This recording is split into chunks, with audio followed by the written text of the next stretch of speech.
চট্টগ্রামে বহুল আলোচিত স্ত্রী মাহমুদা খানম মিতু হত্যা মামলায় সাবেক পুলিশ সুপার এসপি বাবুল আক্তারকে জামিন দিয়েছেন হাইকোর্ট। বুধবার এ আদেশ দেন বিচারপতি মোহাম্মদ আতর রহমান ও বিচারপতি আলী রেজার হাইকোর্ট বেঞ্চ। আদালতে আবেদনের পক্ষে ছিলেন আইনজীবী শিশির মনির।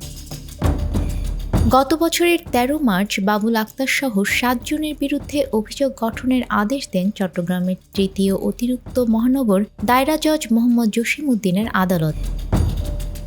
আসামিরা হলেন বাবুল আক্তার, মোতালেব মিয়া ওরফে ওয়াসিম, আনোয়ার হোসেন, এহতেশামুল হক ভোলা, শাহজাহান মিয়া, কামরুল ইসলাম শিকদার মুসা ও খায়রুল ইসলাম।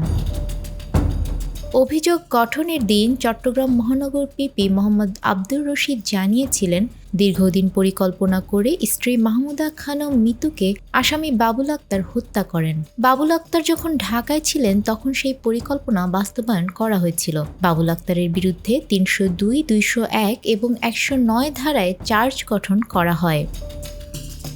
মামলার নথি থেকে জানা যায়, গত বছরের ১৩ সেপ্টেম্বর বিকেলে মিতু হত্যা মামলায় সাবেক পুলিশ সুপার বাবুল আক্তার সহ ৭ জনকে আসামি করে আদালতে ২০৮৪ পৃষ্ঠার চার্জশিট জমা দেয় পুলিশ ব্যুরো অব ইনভেস্টিগেশন।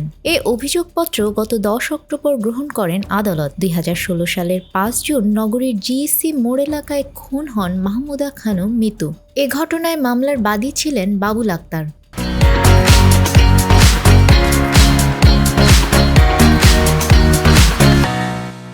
ঘটনার কয়েকদিন পরেই মামলার তদন্তে নতুন মোড় নেয়। এক পর্যায়ে আলোচিত এই হত্যাকাণ্ডের সঙ্গে বাবুল আক্তারের সম্পৃক্ততা রয়েছে বলে অভিযোগ করেন তার শ্বশুর মোশাররফ হোসেন। তদন্তের পর সেই মামলায় আসামি হন বাবুল আক্তার। নিউজ ডেস্ক, আমাদের সময়।